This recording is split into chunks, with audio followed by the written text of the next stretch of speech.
और मथुरा वृंदावन की जनता जानती है कि किस षड्यंत्र के तहत मुझे हराया गया। माननीय धर्मेंद्र प्रधान जी आए थे यहाँ, उन्होंने कहा 5 सीट पे काम करना है और स्पेशल मथुरा में ध्यान देना है। 5 सीट जीती और विकास हो रहा है, जहाँ कमी है वहाँ हो रहा है। कॉरिडोर बनने वाला है, तैयारियां चल रही हैं, तो विकास तो दिख रहा है, विकास बोलता है। 2017 में जब हेर फेर हुआ, बदलाव आया और बीजेपी आई, योगी सरकार आई, तो एक बार मौका दिया, दूसरी बार भी यही सोचकर मौका दिया कि गलती हुई होगी, भूल हुई होगी, अब सुधार लेंगे। लेकिन शायद अब जनता का जो है वो मन भर चुका है, 2 मौके दे चुकी है, अब बदलाव चाह रही है, बदलाव की हवा चल रही है। अब फिर से वो अखिलेश यादव की एक आवाज़ उठ रही है, समाजवादी पार्टी की आवाज़ उठ रही है, गठबंधन उठ रहा है। क्या फिर से अखिलेश यादव सत्ता में आते हुए नजर आ रहे हैं? 50,000 करोड़ रुपए का जो उद्योग था, ट्रांसफर उद्योग, उसको बंद कराने का काम हमारे यशस्वी मुख्यमंत्री योगी आदित्यनाथ जी ने किया। कि जब मैं 2012 में आया था तो मैंने कहा था भ्रष्टाचारियों सावधान।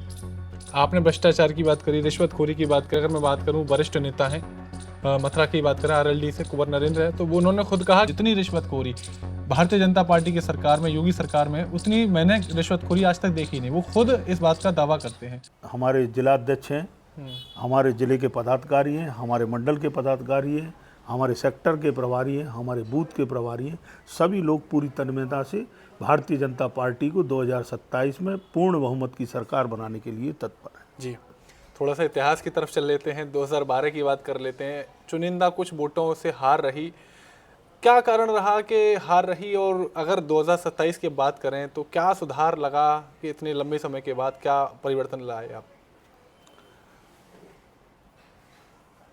2012 में मथुरा वृंदावन की जनता ने मुझे इतना आशीर्वाद दिया था, इतना आशीर्वाद दिया था, एक साधारण ब्राह्मण बालक को, एक साधारण कार्यकर्ता को, कि मैं जीतने के कगार पर पहुंचा था।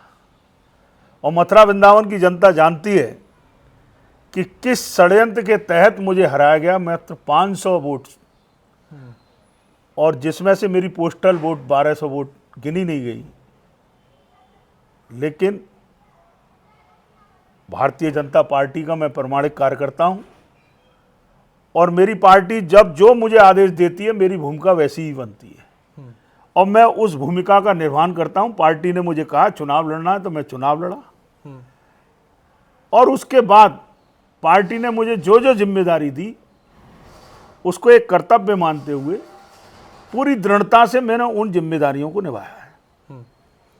देखिए, जिस तरीके से 5 विधानसभा सीट हैं, 5 में से 3 सीट की अगर हम बात करें बलदेव, छाता और माट की, तो जैसे आरएलडी का गठबंधन हो चुका है 2024 में ही, तो सीट बंटवारे को लेकर कहीं ना कहीं थोड़ा थोड़ा चल रहा है, अंदर जनरल पार्टी के अंदर चल रहा है। मथुरा की सीट पर आरएलडी जिक्र नहीं कर रही है, और जहां तक बीजेपी के खाते में आने की बात हो रही है, तो इसके पीछे कारण क्या है? मतलब क्या उनको लगता है उतना बड़ा वो उम्मीदवार नहीं खड़ा कर सकते हैं, या बीजेपी इस सीट को अपने पास ही रिजर्व रखेगी?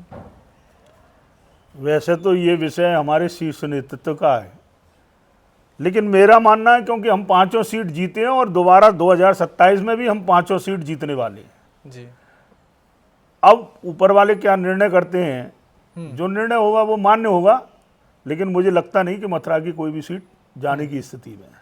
5 सीट हम जीतेंगे, 5 सीट में जोरदार ढंग से हमारी तैयारी चल रही है। जी। हमारे महानगर के अध्यक्ष और हमारे जिला अध्यक्ष दोनों पूरी तन्मयता से काम कर रहे हैं। जी, वर्तमान की बात करें, वर्तमान विधायक की बात करें, श्रीकांत शर्मा जी 2 बार से चुनाव जीत ही रहे हैं, जिताए रहे हैं पार्टी को और आगे बढ़ रहे हैं। लेकिन इस बार नाम जो है, 2 नाम जुड़ रहे हैं, एक आप ही का नाम है देवेंद्र शर्मा जी और श्रीकांत शर्मा जी का। तो आपकी तरफ क्या रुख लग रहा है? पार्टी से जब आप बात करते होंगे तो कितना लग रहे हैं, और आप कितनी तैयारी करें चुनावों को लेकर?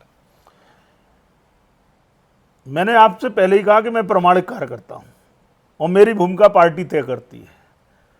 पार्टी अगर आदेश करेगी चुनाव लड़ना है तो चुनाव लड़ेंगे, पार्टी कहेगी चुनाव लड़ाना है तो चुनाव लड़ाएंगे। और ऐसा मथुरा की जनता ने देखा भी है कि जब पार्टी ने मुझे आदेश दिया कि आपको चुनाव लड़ाना है, 2012 में नगर पालिका का चुनाव आया तो मनीषा गुप्ता जी को मैंने उसका मुझे संयोजक बनाया, मनीषा गुप्ता जी जीती। उसके बाद 14 में हमारी आदरणीय हेमा मालिनी जी चुनाव लड़ी तो उसका मुझे संयोजक बनाया चुनाव का, तो हेमा मालिनी जी जीती। और 17 में मुझसे कहा कि तुम्हें चुनाव नहीं लड़ना, चुनाव लड़ाना है, तो उसकी परिणति हमारे श्रीकांत शर्मा जी बम्पर वोटों से जीते। और उसके बाद फिर 19 में मुझसे कहा कि आपको 5 लोकसभा, मुझे क्लस्टर इंचार्ज बनाया तो 4 लोकसभा हम जीते, मैनपुरी नहीं जीत पाए। और उसके बाद जब नगर निगम के चुनाव हुए 17 में, तो मुझसे कहा कि आपको फिर चुनाव लड़ाना है संयोजक के रूप में, तो डॉक्टर मुकेश आर्यबंधु जीते। उसके बाद 22 में फिर मुझसे कहा, माननीय धर्मेंद्र प्रधान जी आए थे यहाँ, उन्होंने कहा 5 सीट पे काम करना है और स्पेशल मथुरा में ध्यान देना है, 5 सीट जीती। और उसके बाद फिर हमारे उस समय संगठन मंत्री बंसल जी थे, उन्होंने कहा कि आपको एमएलसी स्नातक चुनाव की जिम्मेदारी देखनी है, तो एमएलसी में मानवेंद्र प्रताप सिंह जीते। और उसके बाद फिर मुझे अभी वर्तमान में मेयर के चुनाव में मुझे संयोजक बनाया, विनोद अग्रवाल जी जीते। और उसके बाद फिर मुझे अभी लोकसभा के चुनाव में हेमा मालिनी जी का पुनः संयोजक बनाया, हेमा मालिनी जी भारी बहुमत से जीती। और अब मुझको एक नई जिम्मेदारी दी गई है, क्योंकि स्नातक का चुनाव है, तो फिर से मुझे संयोजक के रूप में मैं आजकल वर्तमान समय में मानवेंद्र सिंह जी को चुनाव लड़ाने के लिए, क्योंकि मानवेंद्र सिंह जी की टिकट फाइनल हो गई है, मानवेंद्र सिंह जी भारी बहुमत से जीतेंगे। क्योंकि स्नातक का चुनाव और शिक्षक का चुनाव ऐसा होता है, इसमें वोट बनाने पड़ते हैं, तो 1,60,000 वोट भारतीय जनता पार्टी के कार्यकर्ताओं ने बनाया है। और पूर्ण विश्वास है मानवेंद्र सिंह भी भारी बहुमत से जीतेंगे, क्योंकि मेरे जो लिखा है कि जो भी जिम्मेदारी दी जाती है उस भूमिका का मैं पूरी प्रतिबद्धता से, पूरी प्रामाणिकता से निर्वहन करता हूं, और मानवेंद्र सिंह भी चुनाव जीतेंगे। जी, जब आप क्षेत्र में जाते हैं, मथुरा में जानते हैं, क्योंकि आपका तो कार्य पूरा का पूरा क्षेत्र में है, चाहे फिर आप शिक्षा की बात कर लें या फिर अपनी राजनीति के करियर की बात कर लें, तो कितना संतुष्ट लगती है वर्तमान विधायक से जनता, मथुरा की जो जनता है, मथुरा के जो ब्रजवासी हैं, क्या जिक्र करते हैं, किसी समस्या को लेकर बात करते हैं कि यार ये समस्या थी, पहले से बनी हुई है और अभी भी सुधार नहीं हुआ है? जनता अपना मत देती है, मत देती है तो वो आशीर्वाद स्वरूप अपना विश्वास देती है। उनकी अपेक्षाएं हैं, भारतीय जनता पार्टी के कार्यकर्ता उनकी अपेक्षाओं पे खरे उतर रहे हैं, और मथुरा में काफ़ी विकास हुआ है। और हमारे यशस्वी मुख्यमंत्री जी भी, पहली बार किसी मुख्यमंत्री ने इतने चक्कर लगाए हैं मथुरा नगरी के, शायद ही किसी मुख्यमंत्री ने लगाए हुए। और ब्रज तीर्थ विकास बोर्ड भी उन्होंने बनाया है, करोड़ों रुपया उसमें लगा है। और हमारे मुख्यमंत्री जी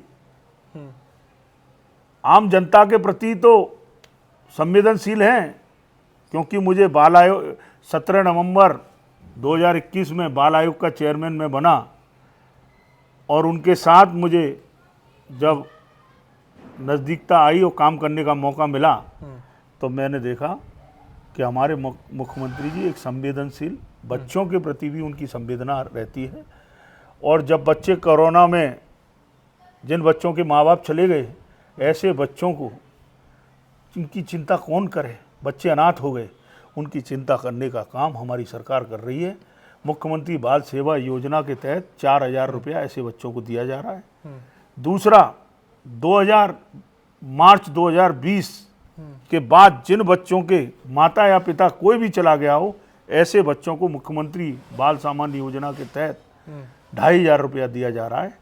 और तो और, जब उनसे आग्रह किया गया, और मैं धन्यवाद उनको देना चाहता हूं, क्योंकि जेल में भी ऐसे माँ बाप रहते हैं जिन बच्चों के माँ और पिता दोनों को जेल हो गई है, ऐसे बच्चों को भी मुख्यमंत्री बाल सामान्य सेवा के अंतर्गत जोड़ा गया है, उनको भी 2,500 रुपया, क्योंकि उनका क्या दोष है। और दूसरा, जब मैं चेयरमैन था तो उत्तर प्रदेश की जेलों में जो बच्चों 6 साल तक के बच्चे अपनी माँओं के साथ रहते हैं, उन बच्चों के लिए हमने क्रैच बनाया है, एक छोटा सा कमरा बनाया है, उसमें पढ़ने का, खेलकूद का सामान रखा गया है, और पढ़ाने के लिए एक शिक्षक की व्यवस्था की गई है। उत्तर प्रदेश की सारी जेलों में क्रैच की व्यवस्था की गई है। ठीक है। जब हम बात करते हैं विपक्ष की, क्योंकि जिस तरीके से आपने कहा कि मोदी योगी जी जो है लगातार लंबे समय तक आते रहे, जितने भी 2017 के बाद जब चुनाव लड़े तब 22 के बाद भी काफ़ी उनका कार्यकाल रहा है कि मथुरा जब जब चक्कर लगाए, लेकिन विपक्ष हमेशा आरोप लगाता है, कांग्रेस लगाता है आए तो है मथुरा में, लेकिन मथुरा में विकास की बात नहीं करी, डेवलपमेंट नहीं किया। जो डेवलपमेंट हुआ आज तक की बात करें तो कांग्रेस के समय पर हुआ है, कांग्रेस की सरकार ने किया। यहाँ पर आए वो सिर्फ हिंदू मुस्लिम की राजनीति को फैलाने। कृष्ण जन्मभूमि की बात करते हैं, वो भी राजनीति मुद्दे में ले जाते हैं, पहले राम जन्मभूमि की बात करी। तो क्या उनकी बातों में कितनी सच्चाई लगती है और क्या ये चीज़ भी प्रभाव डालेगी चुनाव में? मैंने बताया जब मैं बाल आयोग का चेयरमैन बना और उत्तर प्रदेश के हर जिले में मुझे 2 बार जाने का मौका मिला है, और जब मैं गया हूँ और मैंने जब विकास देखा है जो विकास दिखना चाहिए, और जिस तरह का विकास के जब हम जाते थे तो कहीं भी गड्ढा नहीं दिखाई देता था, एक्सप्रेस वे इतने बन गए हैं। और जब अगर बनारस का मंदिर देखा जाए तो काशी विश्वनाथ का मंदिर अद्भुत बना है, अयोध्या में देखा जाए तो अद्भुत बना है, मिर्जापुर में विंध्याचल देखा जाए तो अद्भुत बना है, यानी जहाँ हमारे धार्मिक स्थल हैं वहाँ पर इतना विकास हुआ है। और मथुरा की बारी है, मथुरा में काम चल रहा है। मैंने जैसा कहा तीर्थ विकास ट्रस्ट के अंतर्गत आज आप देखते हैं कि जब हम एक्सप्रेस वे जाते थे तो रास्ता नहीं मिलता था और हम कहते थे कि रास्ता चाहिए, और धूल भरी हुई थी, गाड़ियां नहीं निकलती थी। आज 4 लेन व्यवस्था हो गई, लाइट लग गई, चारों तरफ मथुरा से वृंदावन 4 लेन हो गया। ये विकास नहीं है तो क्या है? काम इतना हुआ है मथुरा में, अभूतपूर्व काम हुआ है। जी, बेस्ट तीर्थ विकास परिषद की आप बात करते हैं, वो कहते हैं बेस्ट तीर्थ विकास परिषद की तो जरूरत नहीं थी, नगर निगम वो काम कर ही रहा था। लूट घसूट के लिए बीजेपी या योगी सरकार ने इसका योजना बनाई, उस तरीके से काम किया ताकि इनके नेता हों, नगर निगम के अधिकारी हों, उस तरीके से आराम से काम कर सकें। इसकी तो आवश्यकता ही नहीं थी। ये कांग्रेस के मथुरा जिले के ही नेता लोग कहते हैं। आरोप तो कोई भी लगा सकता है, उनका काम है आरोप लगाना, लेकिन उसको क्रियान्वित करने के लिए जिस व्यक्ति को जिम्मेदारी दी गई है उस व्यक्ति को मथुरा की जनता ने पुलिस अधीक्षक के रूप में भी देखा कि उनका काम कैसा रहा है। और मैं व्यक्तिगत तौर पे भी उनको जानता हूँ, शैलजाकांत मिश्रा जी को, कि आज वो संत की तरह रहते हैं और सारा जो भी पैसा आता है वो सब विकास में लग रहा है। एक भी पैसे की कोई बंदरबाट नहीं है। क्या हम भूल गए जब यूपीए की सरकार थी कितने घोटाले हुए थे?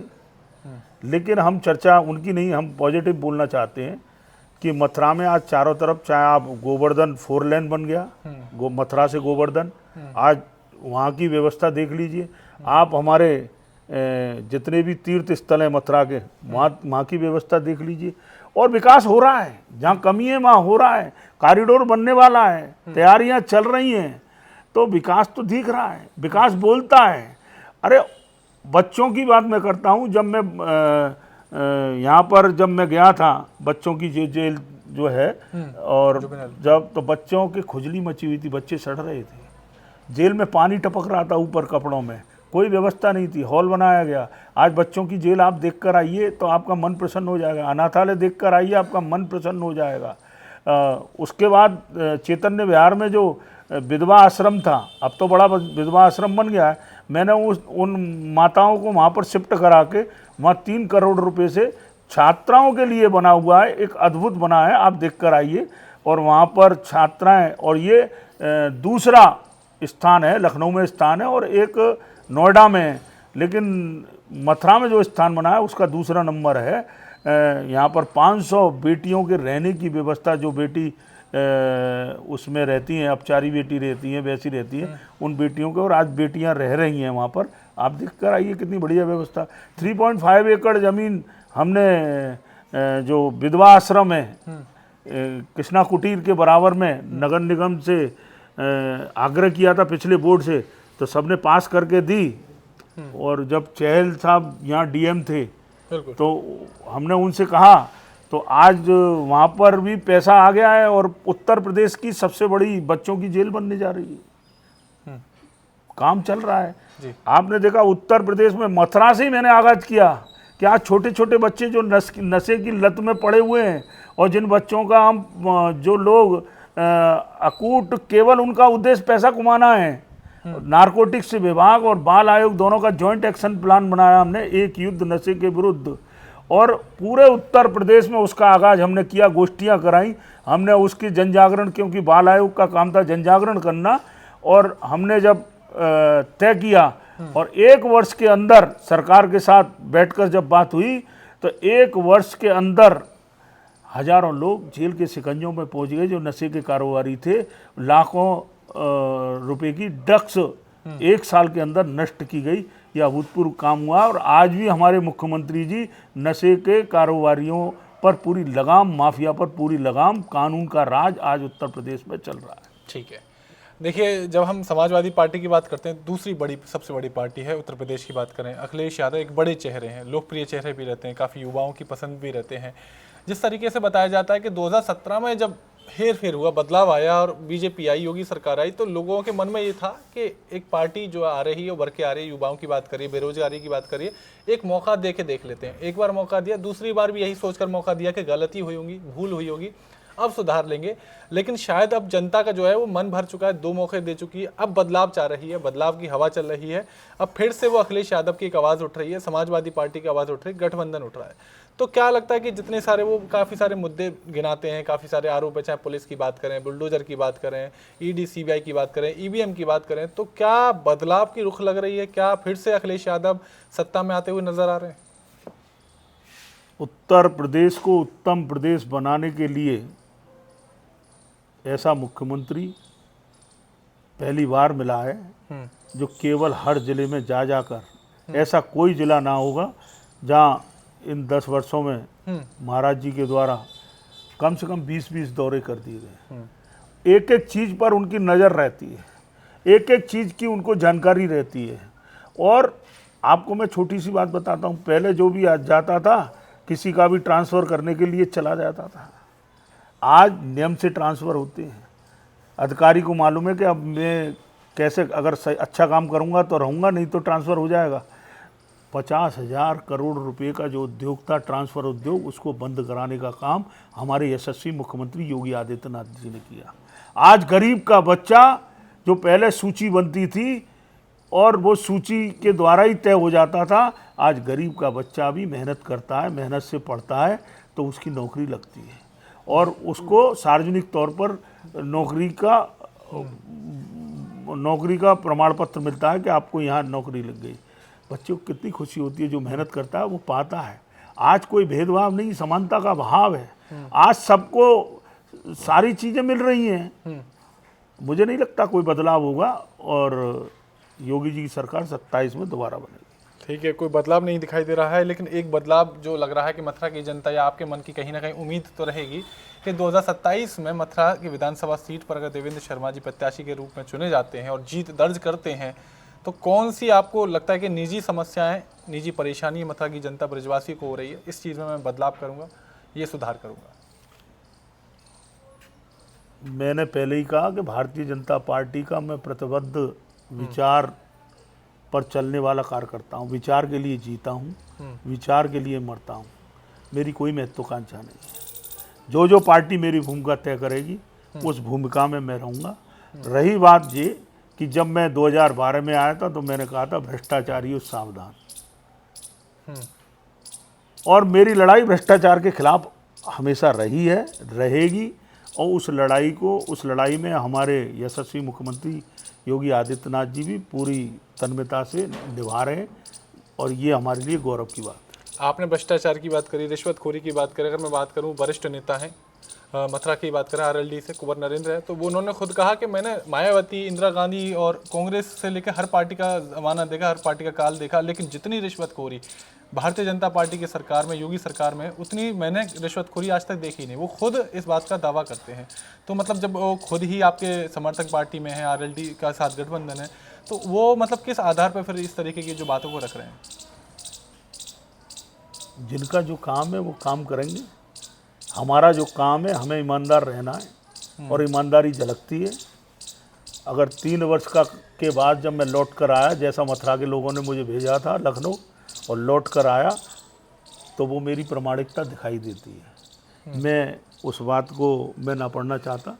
मैं तो केवल ये जानता हूँ कि प्रामाणिकता क्या होती है, ईमानदारी क्या होती है, उसको जिया जाता है। जी। और जीने में जो आनंद आता है और उसका मज़ा अलग है। जी। और हमारे नेतृत्व पर आज तक कोई आरोप नहीं लगा। ये हमारे लिए सौभाग्य की बात है। जिनके मार्गदर्शन में हम काम करते हैं, 10 वर्ष में किसी माई के लाल ने उन पर आरोप नहीं लगाया। चाहे हमारे देश के गौरव यशस्वी नरेंद्र मोदी जी हों, चाहे हमारे योगी जी हों, उन पर किसी पर कोई आरोप नहीं लगा। और कैबिनेट के किसी भी मंत्री पर आरोप नहीं लगा। ये भी एक बहुत बड़ी बात है। जी। तो कोई आरोप मुझे तो दिखाई देता नहीं है।